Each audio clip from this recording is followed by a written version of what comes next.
Gerai, o mes norime pasitikti garsiais plojimais pirmąjį šios dienos pranešėją, apie kurį jau kalbėjo Tomas, Dave Maasland, ESET Olandijos padalinio vadovas. Daugiau nei 10 metų jis yra aktyvus kibernetinio saugumo lyderis, bendradarbiaujantis su verslu, valdžios institucijomis ir tarptautiniais partneriais visame pasaulyje. Taigi, Dave yra dažnas tarptautinių konferencijų pranešėjas ir vienas iš tų ekspertų, kurio įžvalgos girdimos į žiniasklaidoje. Nepamirškite Dave'ui ir kitiems pranešėjams užduoti klausimus, laido.com, hashtagą matote arba tiesiog nuskanuokite QR kodą. Taigi, nieko nelaukiant, pasitikime. Please welcome Dave Maasland.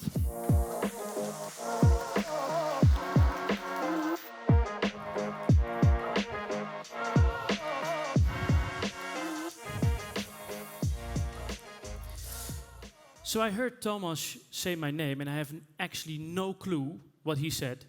So hopefully it wasn't. Was it nice, Thomas?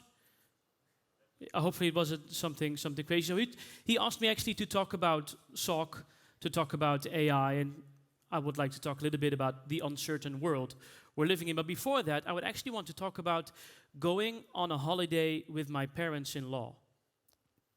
And I actually like that. I have a young daughter, which is great, because then sometimes they can take care of her and we can go out to dinner or do something else. But I can also tell you that 3 weeks is a long time with your parents-in-law. So when they asked me, Dave, do you want to go do something for yourself today? I said, well, yes, please. So I actually went to the 9/11 Memorial. Has any of you been there, 9/11 Memorial? It's quite impressive. It's, of course, also how the US is doing things. But it's really impressive seeing it. And I was quite young when 9/11 happened. And I don't remember that well anymore how all the events unfolded. And I was actually going to read all those signs in the, let's say, museum, as I call it. And I had the time, because I had some time for myself. And actually, 2 things stood out, which I never knew. One thing they actually said is they might have been able to prevent 9/11 if certain institutions, the CIA or FBI, would have worked better together and shared the information, because they were probably onto the attackers. But the final conclusion of the report is actually what I want to share with you today.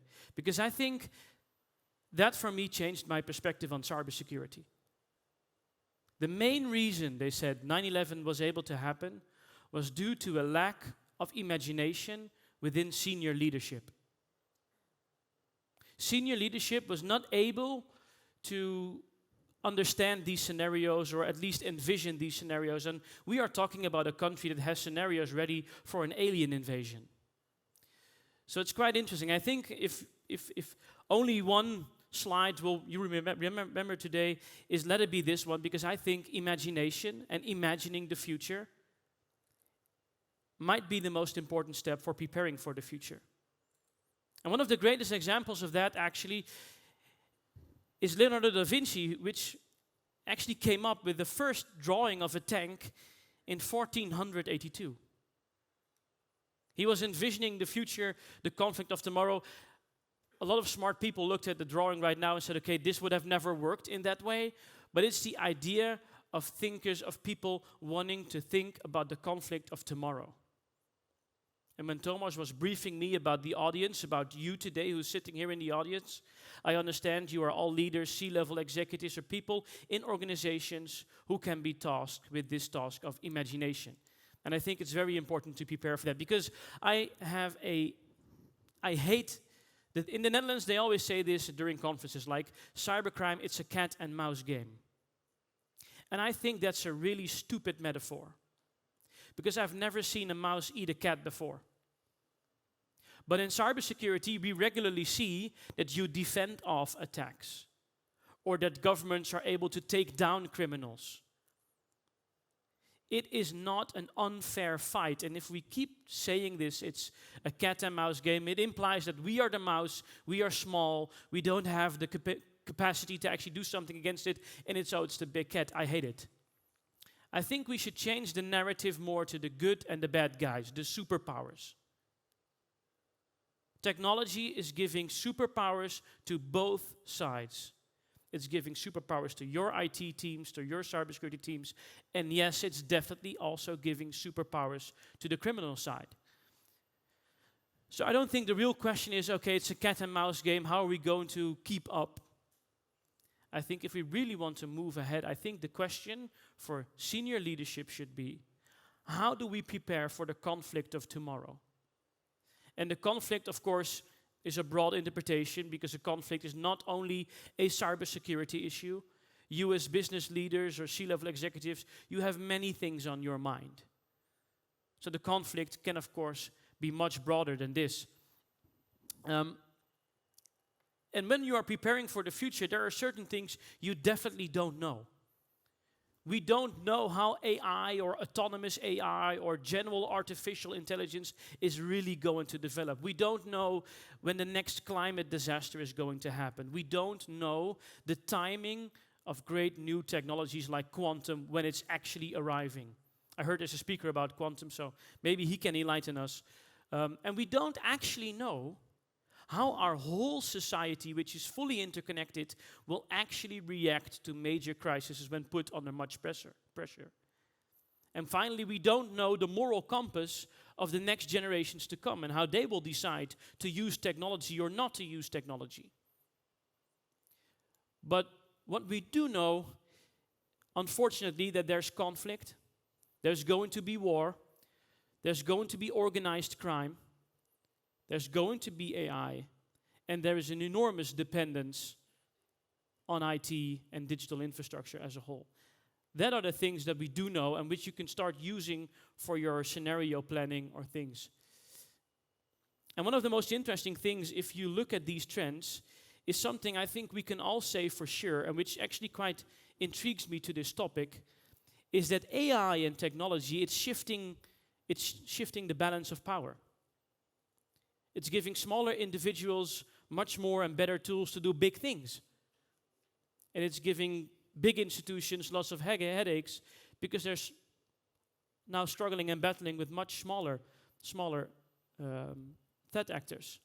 And one of the best examples, I think, is looking at just two examples you all know. On the left, there's a famous ransomware group, which on their own, and we know that by the numbers and people track their Bitcoin wallets, we know that these guys earned hundreds of millions of dollars, and we know the influence they have with this kind of money. We know ransomware groups like Conti have billions of dollars.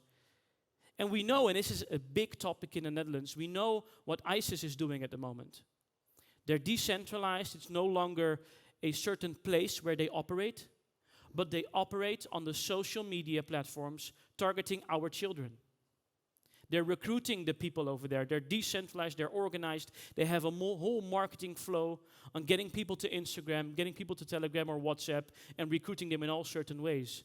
And ISIS is still, I would say, a very big threat actor on the geopolitical landscape, but it's something totally different. And I think that's shifting the balance of power. And it's also saying something about the shifts in who is actually helping who. You see here, which I think is one of the most interesting cases of hacktivism, the cyber army of Russia, which many security researchers believe it's not actually a hacktivist group, but they're working actively together with the military intelligence agency of Russia. And what they do here is they're not like DDoS attacks we used to have and putting down websites.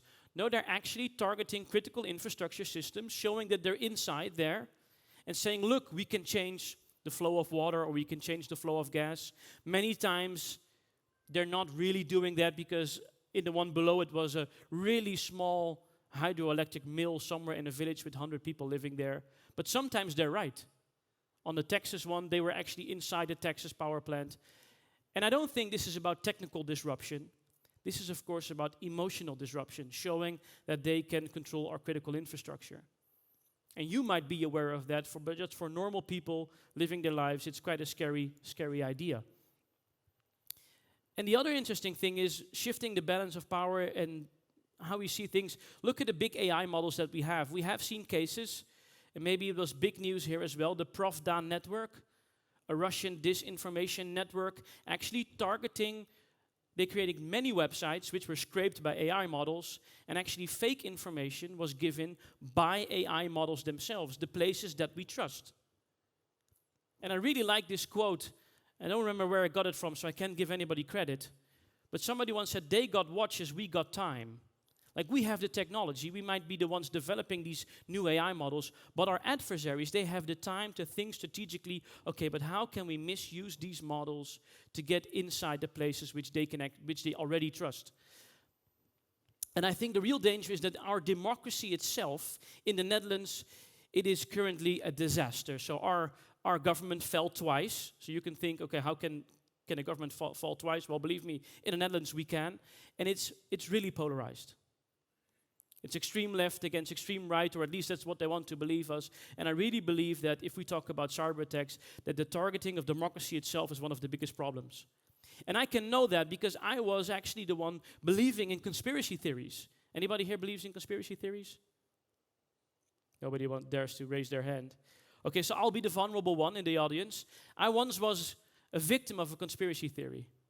Are there any football fans? I know basketball is your national sport, but are there any football fans? Just one, two, 3, 4, 5. Okay, so I guess I'm just talking to you then at the moment. So you know the World Cup, we actually made it to the semifinals. And I actually believe that, and now I know what is needed to fall for disinformation. The first thing you need to fall for disinformation is you need to have emotional involvement with the topic. And I have emotional involvement because I really thought we are going to win the World Cup. And for people that don't follow the World Cup, we didn't win it, of course. So what happened? We lost in the semifinals to Argentina. And everybody was saying, okay, this was a rigged match. Argentina was supposed to win with Lionel Messi. So what you need in step 2 to fall for disinformation, you need an influencer, somebody you trust who is saying, okay, but this is true. And we have Louis van Gaal, one of the most famous football coaches, actually said in an interview that he also thinks the game was rigged. So then I was like, okay, now I know it for sure. But then what are you going to do in the final step? You are going to search for confirmation. And I can tell you, everything that you want confirmation for, you can find it on the internet. If you believe in a spaghetti monster, you can find evidence on the internet that the spaghetti monster exists. So I got tons of videos where actually it said Lionel Messi that they stole the cup, etc., etc. So I'm back on earth again. I don't believe it was rigged. I think we honestly lost. It was a crazy match. But I now know how it works. And it's quite easy to let people fall, I would say, for disinformation. And with all of this happening, as I said before, organized crime, AI, technology, geopolitical influence, the dependency on IT, you can't do anything about it.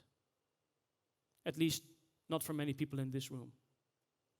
So I don't think when we talk about resilience rather than security, it's about how we react to what is happening. And it is more about how are we going, if there's a storm coming, how are we going to build a house of stone so that we can actually withstand the storm that is coming? I think that's what resilience is. How should we react? And then, of course, Thomas asked me, okay, but Dave, please talk about how you view a SOC. Is it a function? Is it a service? Whatever. Well, how I see it, it's definitely not a tool, and it's definitely a function. It is a function designed with the sole purpose to raise your security posture so that you can withstand the storm. But I want to be clear on my vision on that. Everybody has a different storm. You all have different risk profiles. So if you buy a SOC as a service for somebody else or whatever, it needs to be tailored to your specific needs. It needs to be tailored. If you live in a tornado area in the United States, you need a stronger house. Although I think Americans build them from wood and then they just build the house up again, but different form of resilience, I guess. But it depends on who you are, what you need as a function to withstand the storm. And I have a really strong philosophy about that. And I really think this is something we as a cybersecurity industry, also at ESET, are learning every single day. We used to start every conversation about technology, about our endpoint security, or about 2FA or whatever. And we are starting to learn that for no organization, the conversation starts at technology. It should always be, I would say, these 3 pillars. It's first about the business. How does the business make money? What's your priority? What's your mission? Where do you want to fight for? How do you want to make a change? And there are some risks threatening that mission. And then there's technology to mitigate that risk. So if you are ever looking for a SOC provider and they're not starting the conversation trying to understand who you are, and how you earn your money and how you have organized yourselves and what is your mission, why do you get out of the bed in the morning, I don't think that is a very good SOC provider, because you can only protect what you understand why it's important to protect. And sorry for the text-heavy slides. There's some of them in there, but you are getting the slides. So don't worry, I'm not going one by one in these presentations, but I want to show you a little bit where I think the biggest difference is in the SOC of the past versus the SOC of the future. And I think the biggest difference is really in the aligned with the business strategy and risk. We used to come from a world, we throw everything into a SOC, we monitor everything, and then of course we know what happens, a lot of alerts, a lot of noise, but I think it's really important to drill down to what is important for your business and what are the top priorities and risks that we should be doing. And I think also if you want to measure the effectiveness of a SOC provider, in the end, you should be able to tell your board how you mitigated critical business risks. And I think that should be the impact. And I think it should be embedded across the organization itself. And this is not a sales presentation about ESET. But when we talk about, I think, I'm sure there was some, you are getting a different presentation actually, because before that, and I was actually sending a new presentation last evening, because there was this great report from Anthropic. Anthropic released what I believe one of their best ever reports on how criminals are using AI. And it was actually in this presentation, but I don't see the slides in here now, so I will just tell you. And you will get the report because it is quite amazing. And in that report, it shows how criminals are actually using AI in every stage of their operations. And not just cyber criminals, also nation states. They're using it to create ransom notes psychologically developed and designed for a specific organization. It helps them to find new targets. It helps them to determine the value of specific information. You might have heard about the North Korean IT worker scheme. People from North Korea that actually pretend to be a developer, they go work for a large company, get their salary and give it back to North Korea or steal some secrets from the company. This report from Anthropic shows in the entire life cycle how they do their reviews, technical job applications, how they actually code and deliver real work. And it's crazy to see that in every single stage of this operation, AI is being used. And I would say it's actually quite interesting to see that, although, again, I don't think AI currently is creating these giant new threats, but it is making, again, it's shifting the balance of power. It's giving individuals the capacity to become a whole cybercrime team. It's giving superpowers to them. So I'm sorry I can't show you the slides today because I have a nice matrix made for you with cyber criminals, script kiddies, nation states, and how they are actually using AI at the moment. But you will get them in your mailbox for sure. And I think on the other side, and these were the slides to counter that, that of course the good guys are also using AI. And I'm not a big fan of hyping AI too much everywhere, but it is solving certain problems. When talking about technology, where we're giving EDR to everyone, and what is EDR going to do? It is actually going to give you more alerts. And more alerts means more noise, and it's really hard to do. And yes, AI is really going to help us be much faster. Okay, what has happened? What can we do? Generate reports, inform major stakeholders. And AI has already been a part for many security companies, not just ESET, for over 20 years. And I think attackers might even have the advantage at the moment, because they're already using AI for over 20 years. So I think if we're looking at the SOC, the old SOC used to tell us, okay, this is wrong, this is your alert, and go do something with it. And I think if you're on the look for the SOC of the future, I think it should definitely tell you and help you decide to fix things and why you should fix that. Because again, I think it's about the response. We have done many SOC engagement in the Netherlands, and we can detect all we want, but if the organization itself does not have processes to respond to it, or doesn't know what to do with the actual alerts, or doesn't know what to fix, we'll keep reporting the same problem over and over again. So what's the role of AI in a modern SOC? Again, it's a text-heavy slide, but you will get it. So maybe you can see what, and I think it's 3 main points. It's to accelerate, to understand, and to empower. I think it's to accelerate, it's to reduce the noise, get more prioritized alerts, and make sure we can actually give you the right context with the alerts that we're having. I think it's also to understand. I think if you want to talk to the board, it's much more important more often to actually map these technical risks to, I would say, more business risks. And you can actually do that with AI. It is going to help you for the risk mapping part.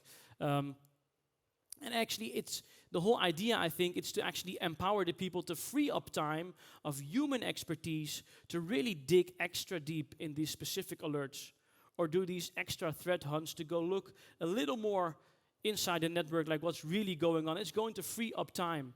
And it's going to help you actually execute that playbook, execute the steps, but always with the human in the loop. There's lots of talks about autonomous SOCs or AI SOCs. Maybe you'll talk about it today, and maybe there's a speaker who is not agreeing with me at all, but I don't believe in the current 10 years in a fully autonomous AI SOC. I really believe AI is going to be great, but always with the human in the loop. And I don't think detection is the real problem. The real problem is response. How do you respond to it as an organization?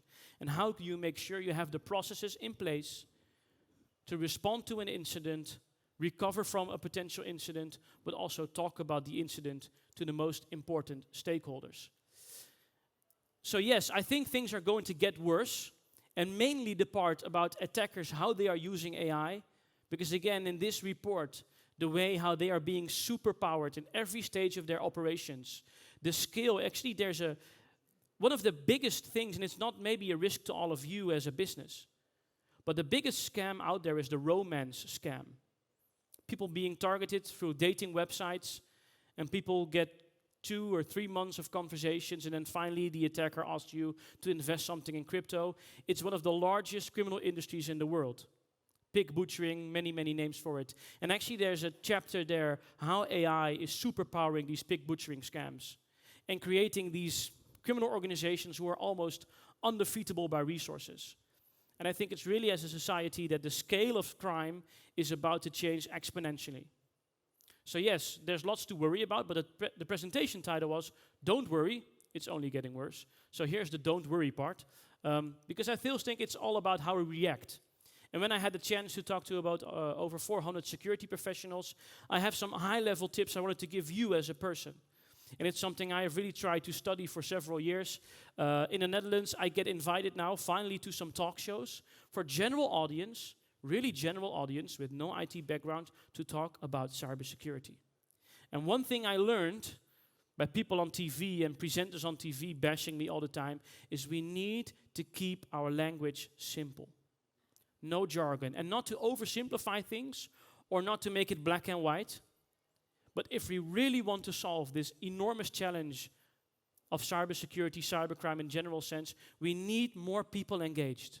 And we are scaring them off with our jargons and our terms and stuff like that. And even also for board members. No, they are not stupid, and you don't have to oversimplify, but we need to keep things simple. And technology is never the goal. I like being in cybersecurity because we are never the goal. It's like brakes in a Formula 1 car. They are not there to slow you down, but they are there so you can drive fast with confidence. Cybersecurity should let the business drive fast with confidence, but we are never the goal. And I also think it's quite important to actually speak the language of the business, to understand what they are doing and what they're working on. And I actually we have seen many things that were under-budgeted, understaffed, but I think we should also kind of embrace the underdog mindset and just show the people in our organizations what we can do with little budget, also by focusing on, I would say, the fundamentals, the basics. And I would say, people working in cybersecurity, you're kind of the lighthouse for the future. You are able to tell people or explain how technology works, explain how AI works, explain why things are vulnerable. I think we can really guide people to that direction. So here's some really boring advice, I know, but with all the AI and SOCs and all the hype that's around there, I would still encourage everybody, if you want to double down on something, still double down on prevention. Because yes, AI is changing how fast companies get exploited or get misused when some patch is out. So it's still speed for organizations is important. Still, MFA is a huge problem that not on every single system MFA where necessary and possible is implemented. And also hardening the current systems that you have.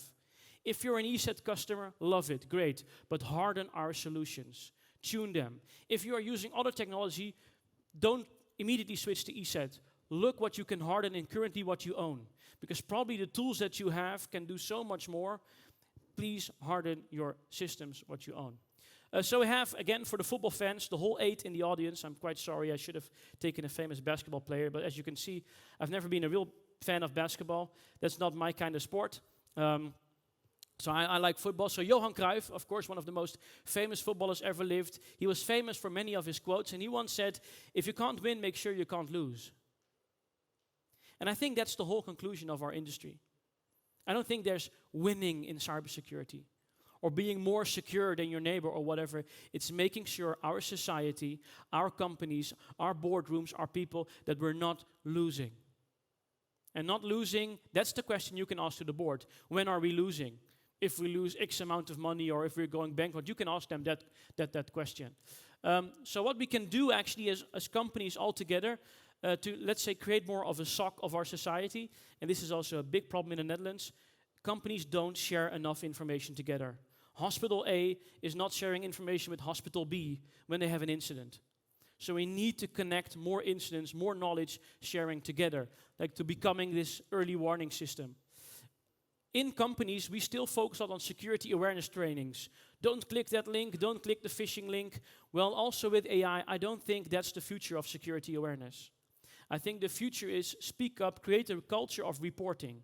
Let people in your organization be safe and feel comfortable to report all the strange things that they see. And that's probably going to work and have more impact. And of course, invest in resilience in your company, because I think, yes, the entire chain, we're all connected, we're all doing business together. If one company gets stronger, the other one profits from it as well. So creating this for the future is very, very important. So I'm actually still positive about many, many things. One of the first things, if we look at Ukraine, it's not easy to shut a country down online. They've done a tremendous job in cyber resilience, and they are showing that cyber resilience is true and it's out there. There's lots of legislation coming, and actually I've been to the US, I've been to the RSA conference, and the US is in great panic right now. How are we going to protect vital infrastructure? Are we going to protect our water first, or our hospitals, or our energy? What is critical to our society? They are now thinking about what we call NIS2. And Europe has thought about it. Yes, sometimes we are slow. Yes, sometimes we have many rules. But I think from the terms of legislation and thinking about a secure future, Europe might be ahead thanks to this legislation. And I see police doing a great job. They're actually countering threats. They're taking down many cyber organizations, and they're really ramping up their operations. And what I also see, 15 years ago, security was crazy expensive. Only 1 or 2 SOC providers, instant response providers, it was crazy. And I'm now seeing more and more suppliers coming up. The quality gets better, the cost goes down. But the most important thing is this one. I'm not sure you have it in your country. It's called Hack Shield in the Netherlands. It's a game for children from 8 to 12 years old. It's free. And when they play the game and they get a high score, the police actually comes to them and they give them a passport, these children, and they become junior cyber agents. And people, young children, want to become cyber agents. That strikes me personally because I know what it is that 15 or 20 years ago, my brother is our chief technology officer in my company. He's an ethical hacker, but you know, ethical hackers, they think differently. He was different. He was a gamer. And I know I have seen what it does to be different 20 years ago in IT. He cried for 4 years going to school every single day when he went to high school. People were bullying him, people were beating him. He didn't have any friends. He was a little bit bigger. He was of a gamer, a little bit autistic. Nobody wanted to be my brother. And now if you see the future generation where cybersecurity is cool and they want to become junior cyber agents, people want to be like my brother. And I think that's positive. We are getting more people that want to work in this industry, and we are going to solve the skills shortage. So in summary, I would say try to imagine the conflict of tomorrow. Prepare for that with all these hopeful, thinkful scenarios and some things that I gave you today. I think also, if there's one thing, if you want to be strategic, I love the term of scenario planning. What could happen, scenario A, B, C, and what do we do if A is there or B is there, but keep it in the business context. I really believe we should listen more to the business context. And of course, focus on what you can control. We cannot control the development of AI, but we can control how we focus on prevention, hardening systems, how we talk to our board, how we set the security culture, how we tell stories internally. That is what we can control. And I really believe that we can defend against the future scenario if we cannot imagine it. And there's, for me, I would say, a final thing also for people here in the C-suite. I think imagining, whatever you call it, strategizing, vision, thinking about the future on the positive side, how are we going to grow? I think imagining is a boardroom responsibility. So asking your board, what are the things of the future, the risks of the future, where do you worry about, is an enormous, a fantastic starting point, I would say. Imagining is a boardroom responsibility. And to close up in the Netherlands, probably here as well, the 1st of September actually is the first day of school. So this is my daughter, 4 years old, for the first day of school. And I think for me also, of course, it makes a real difference that whatever the bigger reasons are to secure our companies, I believe having a secure digital future actually matters. It matters for future generations, it matters for our businesses, our economy, our national security, but it also matters for the people that you love. And I think whatever is happening in the world, thanks to my daughter, I believe this world is fighting for. Thank you so much.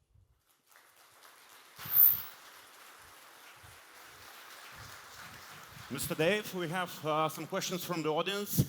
Should we stop you? Yes. Should we stop you Yes. chat control? I'm not sure who asked that question. Yes, we should stop it. I'm actually trying to use my influence in the talk shows to really explain the craziness of this idea. And as I was positive about EU legislation, and I think EU is doing some great stuff, this is crazy. We should not want this. It's not going to solve anything. People who are doing bad things will move to other channels, and we will be stuck using our own channels with a mass surveillance system, which is not going to solve anything. I don't think EU chat control is a good idea. And for the ones wondering what is EU chat control, it's a proposal to actually make sure that all your messages are scanned before they are being sent by messaging services to see if there's no child sexual abuse material there. Which of course is a noble thing to do. Your intention is good, but it's going to create a mass surveillance system, which we should never want. Okay, thank you. One more. Which SOC tool brings the most value in your daily operations? I still believe the... okay, this is a stupid one, but I think AI for reporting. We always had a very difficult time getting reports out there that the board understand, that were really actually compelling to read, get a good management executive summary, because on the detection side we're going to fix things, but actually the value you can provide is also in the report. So I would say using AI to really do better conversations with your clients, I think for us that's the biggest point. Thank you very much indeed. Ladies and gentlemen, Dave Maasland, thank you. Bedankt, man atrodo taip.